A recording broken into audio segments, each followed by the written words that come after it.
everyone. Welcome back to the Speakers Bank podcast. Joining me today is Nathan. Hello. How you going? I'm good. How are you? Not too bad. I mean, it's pretty cold, but we're going to get through it today, aren't we? Mm-hmm. And joining me today also is Kathryn. How you going, Kathryn? Hello, everybody. How are things, Kathryn? Yeah, not bad at all. That's it's great. a bit boring in lockdown, but we'll get there. Oh, yeah, it is. It's a horrible time for everyone. And our thoughts and prayers are with everyone in Victoria as well, going through the same thing that we're going through. So especially for the hang in there, parents that had babies. Yeah, it is. So today's podcast topic is mental health awareness. And I think today is a perfect time to talk about it because we're in lockdown and mental health has serious impact on our lives, not just in lockdown, but in general life. So without further ado, Nathan, what do you feel about mental health? So I think this is an interesting one. I think that mental health is something that is only just now, probably, I would say, if I had to hazard a guess, probably within the last few years, is finally getting, the recognition that it deserves, especially in a pandemic scenario where we've had people being, forced into lockdowns and being isolated, and we find that a lot of people are coming out and saying, hey, yeah, I am, suffering from, loneliness or depression or whatever it might be. And so I think that, yeah, it's finally, it's finally allowed people to open up. I think mental health is a battle that you battle a battle within yourself, if that makes sense. And it's a very difficult challenge because you're fighting against something that is inside of you, and it's not a physical thing, and it's in your head. So it's a very difficult thing to do if you don't have the tools or equipment to help you deal with it. And later on the podcast, we'll talk about some of the signs and problems relating to mental health and what are the issues that you go through. So with that in mind, what are some of the mental health issues that we know of? Kathryn, is there any sort of mental health issues that you know of? Right. As in within myself or in general? Just like in the mental health issues, like there's sort of different types of mental health. Yeah. So there's depression. Things. Yep. I'm not sure. Yeah. People with autism struggle a lot with change. Right. I know that. Yeah. And that's part of mental health as well, I think. And what is mental health to you, Kathryn? Anxiety. Anxiety? And when things change, I don't do change very well. Like, for an example, the folk festival is cancelled because of this. And I'm finding it a little bit stressful having to deal with all of that kind of stuff to process. Yeah. Is that because you're a structured person? You like to know what's happening on the day and what you're doing beforehand, and this COVID's just knocked it all out of whack for you. Yeah. So in my mind, you've got post-traumatic stress, which is something that you have issues with. I know people who go to war has those type of stress. There's anxiety stress, which is things that you get really nervous about. And what happens is that your body will have like panic attacks and your chest will get tight and something like, I think it's called a butterfly thing in your stomach. Yeah. So what actually happens, Storm, is I actually have PTSD and anxiety myself. So what generally happens is it's almost like, well, I can't speak for other people, obviously, but it's don't get me wrong, it's everything you described, but it's almost like you aren't in control of you. So in that moment, nothing goes through your head, and it's literally just energy, and you only have one focus, and that is just to run or to, go somewhere other than where the situation is. So are you saying, Nathan, that you're having an out of body experience at that time? It's almost like that. So it's not like, it's not like a, hippy dippy kind of vision thing, but I'll give you a good example, right? I have a lot of PTSD around medical situations and environments. And my wife went for I think it's like an ECG kind of test where they put the pads on you and just monitor your heart rhythm. And what happened was, for whatever reason, when the nurse closed the curtain, I just noticed that I started to feel very clammy, very sweaty. My heart started racing, and I walked extremely calmly out of the doctor's surgery across the road. So what it can sometimes present as is that in your head you only have one focus, but you also want to make sure that everyone else around you doesn't think that there's something wrong. Because I think one of the worst things, someone can do, for someone with PTSD is, try to calm them down, because when you're in that fight or flight, space, you kind of can inadvertently end up attacking someone, even if you don't mean to. Right. So with that in mind, Nathan, what should people do if they're having a post-traumatic stress attack? I think, look, it depends on, I think it's varying. Like I'm not, a doctor or an expert, but I can say, based on experience, for someone with my needs, like, for example, if I was to put together a positive behavior support plan, it would be things like, ring my wife, get my wife to come to, for example, wherever I am, and, hug me. But for example, if a carer did that or some stranger did that, I'd probably end up, without thinking, reacting, or, pushing them, or, punching them, because it's not that you mean to, injure the person or that you hate them. It's just that you want whatever the situation is that you're experiencing to leave. Because I think what can often happen is a lot of people, and I used to mistake this as well, a lot of people get, post-traumatic stress disorder and a phobia mixed up. So PTSD is not necessarily the fear of something, it's being put in a situation that then triggers a past stressful event. Like, as you say, a lot of war veterans have it. So you'll have, and even I've experienced this, where you'll have flashbacks to a certain incident or something like that. Right. So I just want to ask the group a question.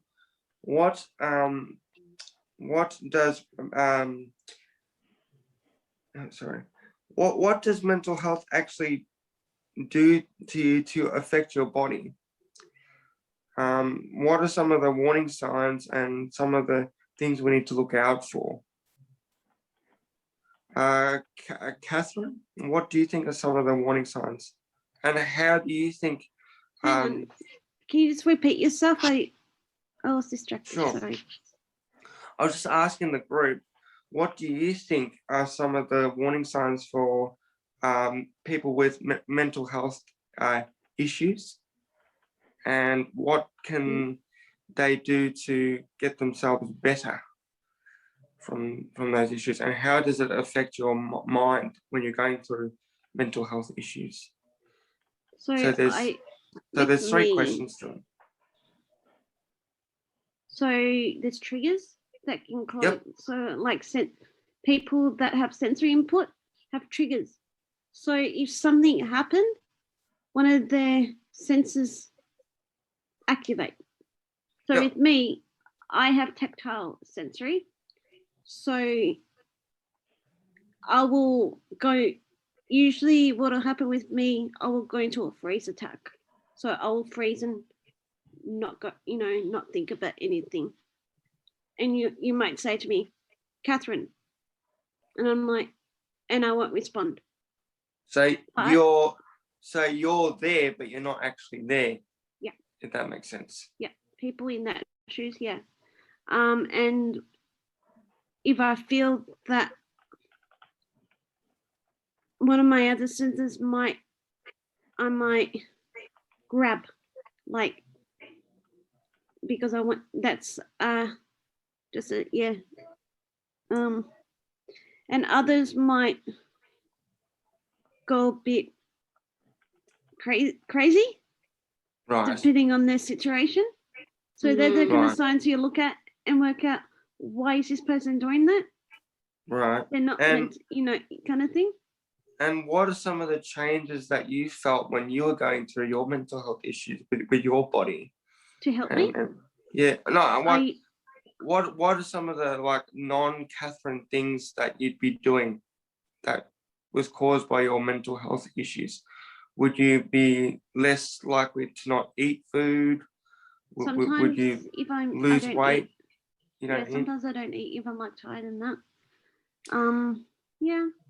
Would there be any mood swings or mood changes? Yeah, my mood does change time to time. Did you feel tired at most times? Usually if I'm stressed and I don't want to talk, my thumb will go in the mouth. Right. I just want to ask Kathryn. So when you experience that kind of like you freeze. So what do you do? What do you after that? What do you usually do to what do you mean with this to come back to you normalize yourself again? Pardon? I mean, so you told us that you freeze. So what I'll do go you to a usually? freeze. Yeah. So what do you usually do? Just or around you, do something so you can go back to your own.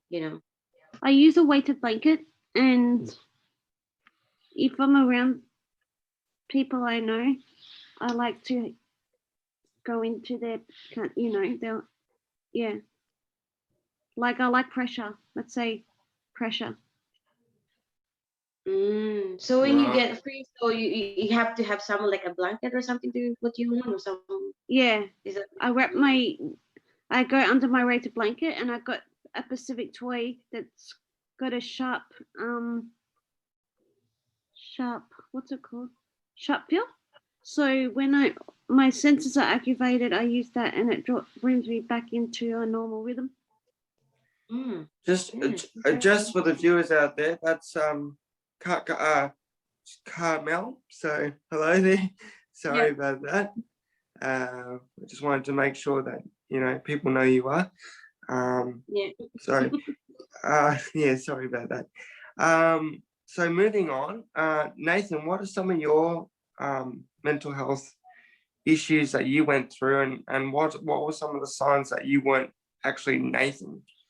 So it's interesting you ask this, Storm. One thing that I have suffered on and off through periods, even back when I was in Melbourne when I last did this podcast, is anxiety and a lot of just I guess depression from being lonely. So you just go through periods where you lose interest in things. So and this is a really good example of this is that even, for example, now, although I'm not in the dark place that I once was, I had to do an assessment for my psychologist regarding PTSD and mental illness. And it's actually really funny that when you sit down and do the assessments, you begin to realize just how much you lose, you know, interest in like, you know, certain activities, or, you know, you don't have an optimistic outlook on life. So would you say that you went for a very similar experience, like Kathryn did, with mood swings, diets, just To getting be the... honest, with you, absolutely. And, you know, as having been diagnosed with not just PTSD, but in the process of getting a diagnosis for, you know, ADHD, a lot of the symptoms are to do with mood swings and your ability to be, I guess, patient and not so irritated with people. Yeah. Right. And I How wanted about to you? ask the both of you too. No, so if you got a question, Carmel, please. Yeah. I know. I just wanna clarify with Nathan. So when you do PTSD, what's happening to you again? So when So essentially, the only way I can describe it is it's a lot like I don't know if you've ever heard from like PTSD survivors, but it's like in that moment you go back almost for a moment as if you're in the situation that triggered you, and you basically just want to absolutely run for the hills. So, like for example, when I first met my a few months into living with my wife, she mentioned, for example, that she had previously been prone to, like, say, fainting with blood tests. Now, because back when I was 10, I obviously lost my dad, and I've seen, you know, so I've basically seen a dead body. And as she's describing this to me, I'm sinking back into that situation and just about wanting to, you know, dive out of the car onto, you know, the road in order to get away from the situation. It's not that I wanted to get away from her. It's just I wanted to run away from the situation that was being triggered in my mind. So, for example, if there's a situation that triggers me, where I can avoid it, I will. So, for example, even though my wife hasn't, you know, fainted during a blood test, you know, since she was a teenager, I refuse to accompany her to a blood test clinic in the off chance that she might, you know, black out. yeah. Yeah, you don't want that because But because like you said, any sort of trigger that's gonna make it worse. but the real funny thing is, and this is not to be cruel, I could see by the same token, Storm, I could see somebody faint in the street and I wouldn't bat an eyelid other than to go, okay, how do I help this person? But it wouldn't trigger me. So it only really triggers if I happen to be close to the person. Yeah, so if there's no attachment, then it's okay. Yeah, so basically it's not always just the general situation that triggers you. Sometimes there's other factors like, what's my relationship with that person? How close am I to them? Do they remind me of person X, Y, Z? Right. Well, my mental health story is very, very similar to Kathryn and Nathan and to many others. I was doing certain things with my health, and there was an accident to one of my body parts, and that's what triggered my mental health issues. But the thing was, I already had mental health issues. I didn't even realize it. It was kept under the carpet for many, many years, and it was just like this wave of incident after incident. And we were going through COVID, and then that sort of put me over the edge. So I didn't actually deal with the problem. I just kept it inside. And that is one of the worst things you can do when you have mental health issues, is keeping inside and thinking, oh, you'll be okay. There's nothing wrong. Yeah. You know, and all that sort of stuff. And trying to be like, macho and yeah. Yeah. And I find too, Storm, that I actually, like, for example, when I signed up with the NDIS, I actually did that because, for example, as you know from discussions that we've had in the past, I had an incident with, you know, someone who was meant to take care of me back, you know, a few years ago, and ended up being harmed as a result of that. So I can't have, you know, anyone other than my wife, for example, do my personal care. And so when I initially signed up for the NDIS, I was single. So for example, if they ask you, like if they would ask me, oh, you know, can you shower yourself? Because I have difficulty with it and can just barely do it, I won't elaborate on it, because I figured, well, if I do, they'll just give me a carer. But what ended up happening was I didn't have very good hygiene. I didn't have anything like that. And see, nobody tells you when you're, you know, applying to the NDIS, but hey, you know, there are alternatives to having a carer. You don't have to have a carer even if you're single. And so because no one explains that to you, I just figured, oh, well, if I elaborate and say that I'm struggling with X, Y, Z, they're just going to give me a carer. And of course, I wanted to protect myself. So the logical thing to do was to go, oh, I can shower myself. I just don't tell them how well I can do it. Yeah. Yeah, correct. Yeah, that's So, true. yeah. So we all suffered It's- from mental health. What were some of the ways that we actually dealt with our mental health issues?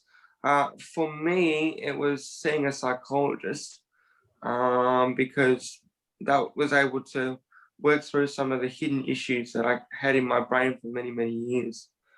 So it was a very, very difficult process. She would go through menu logs and different sort of activities where you do certain actions and certain activities where they would actually retrain your brain to think outside the box rather than thinking the negative, and be more optimistic, and go through the processes as to reasons as to why things happen, and go back at the evidence as to go back to the evidence to actually see why you think that's actually happened, and then go back and actually think it objectively, not because you're thinking of a negative mindset. So that was very interesting. Yeah. I just want to ask, so because one of our guests as well is Zeki. So Zeki, so what sort of mental health that do you think that you're struggling with, or is there anything, some mental health issues that you know having you at this moment during COVID? Well, why have you dragged me into this? No, I'm joking. Um,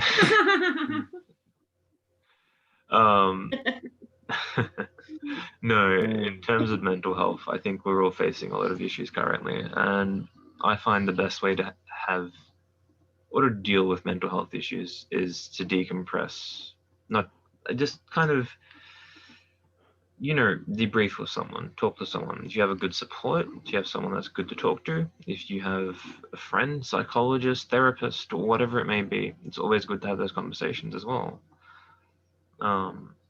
And, you know, I say that from a place where I think, well, a good way to deal with mental health is to talk about it, because if you bottle something up, it's not going to benefit you. But, you know, obviously there are a lot of implications that come depending upon what your mental health circumstances might be as well. But I'm a huge advocate for, if you have issues, or you believe you have issues, or you see something coming on, especially during these periods of COVID, it's always a good choice to advocate and talk about these things, so you feel a little less stressed. And that's how I find, at least, that and gym, running, exercise is a really good way, I think. Yeah, that's true. Releasing good Yeah, I see endorphins, that. always beneficial. So yeah. Yeah. Even So though what's you the couldn't go to the gym now, Oh, sorry, Yeah, Kathryn, I got muted. now we can talk. I said, even though you couldn't go to the gym now because of lockdown, there's like gym equipment in parks that are still There is. open. Yes, and Yeah. you can be very creative with what you can actually do. So some people have elastic bands that they use for all different sort of exercises. Some people use chairs or benches to do squats. It's a lot of these things can be found on YouTube.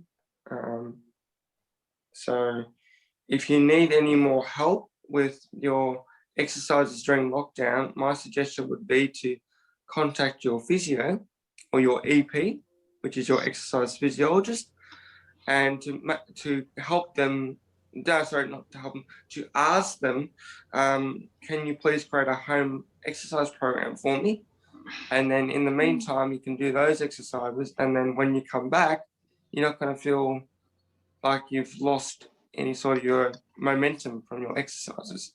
Completely Yeah. agree with that. Right on the money, Storm. Yep. All about the money. Yeah. So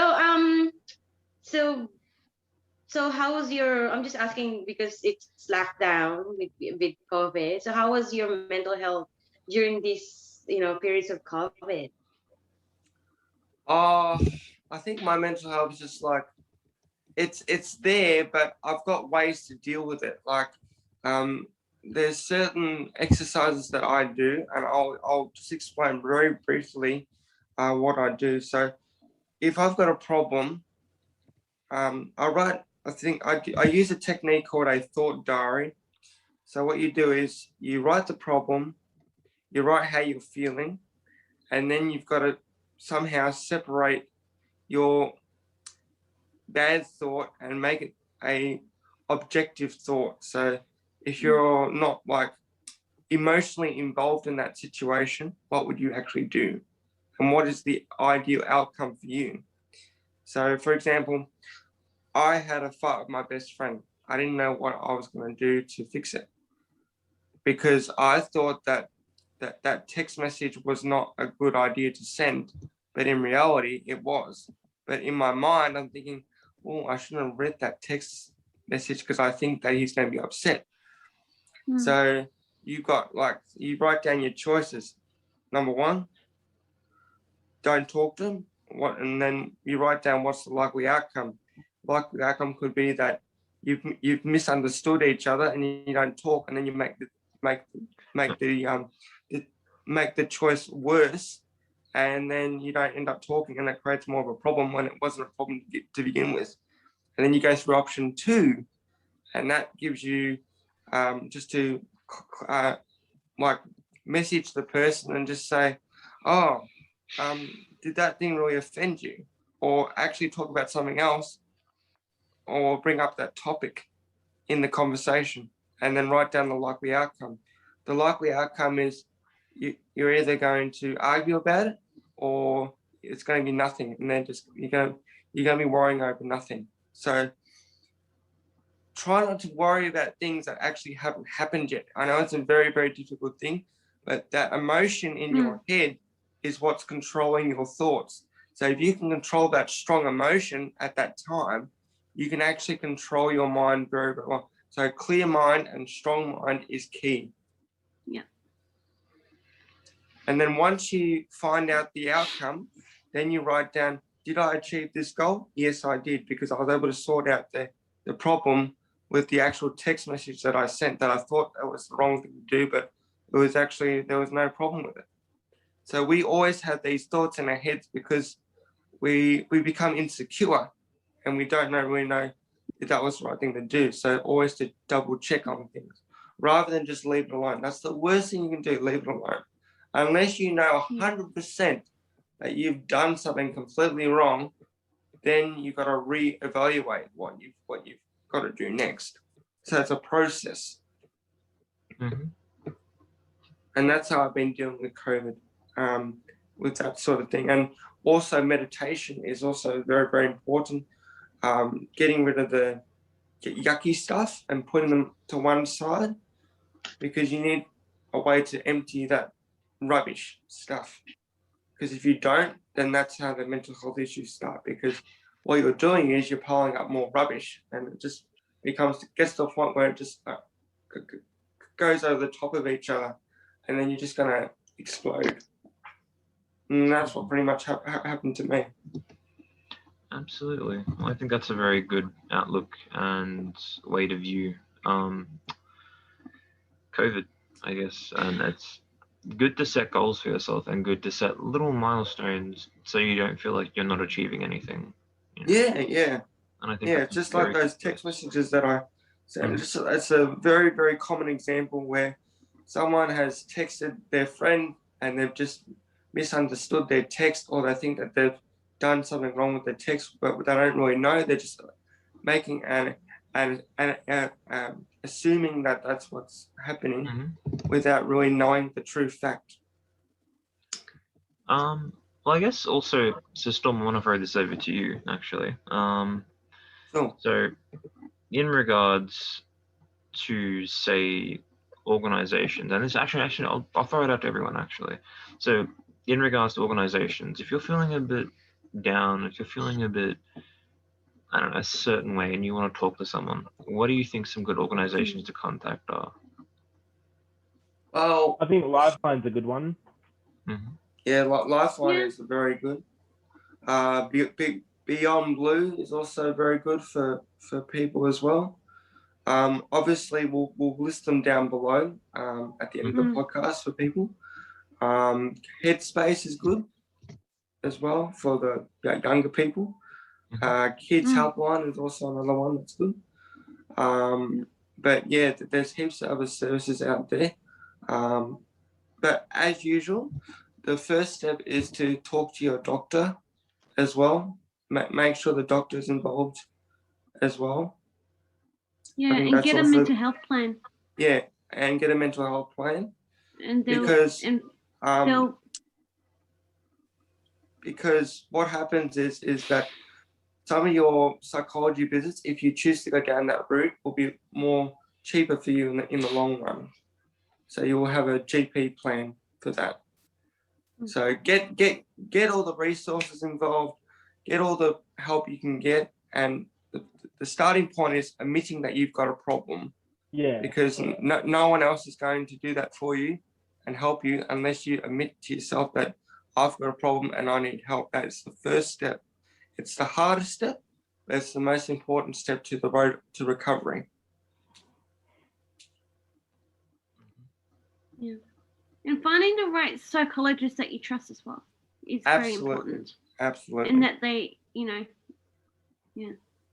Yeah, and just be mindful too that there are some psychologists out there that will take you for a ride, and they'll try to get as many sessions out of you when you're pretty much done with the program and you don't need their help. Yeah.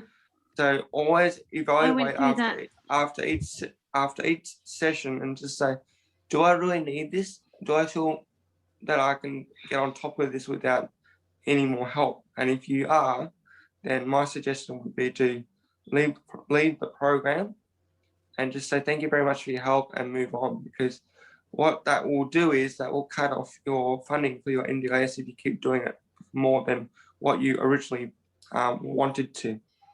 So because what happened to me last year was I had like 8 sessions of mental health, and that nearly took up all my funding for my general needs. So just be mindful of that if you are plan managed. So I guess just as a kind of endpoint to this, what is some advice that everyone wants to provide, and anyone can chime in here, that we should provide to people facing mental health issues? I know we've mentioned it, but what are some, just in a key point in like 10 seconds, what's the best advice you can give? Key point for me is to be active and stay positive. Stay positive. That is the best thing you can do to fight this monster, is to be positive and don't let it control you. Mm-hmm. Yeah. And I think another thing is to realize is that you're not alone. Like when you look at, for example, high profile celebrities that have unfortunately been taken by mental illness and suicide, is that, I think it was the lead singer of Linkin Park actually said that his head was like a dark place and he shouldn't, go there alone. And I think it's about realizing that, you're not alone, and that if you do have dark thoughts, you need to tell someone, and you need to, take people with you, keep yourself accountable, and watch your thought life. Yeah. That's true. How about you, Kathryn? Is there any advice that you can give to people facing mental health issues? Yeah, getting, once you know what's happening and you realize you're not thinking, I would say go to your doctor and try and find out sources of what's causing it. Get a mental health plan. And as what Storm said, get looking into the right sources of support.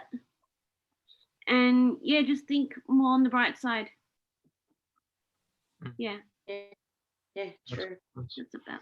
Well, I think that leads us to the end of the podcast, everyone. Storm, how do you feel about the Gatra? I will look after it very well. I just want to send my thoughts and prayers to everyone in Victoria.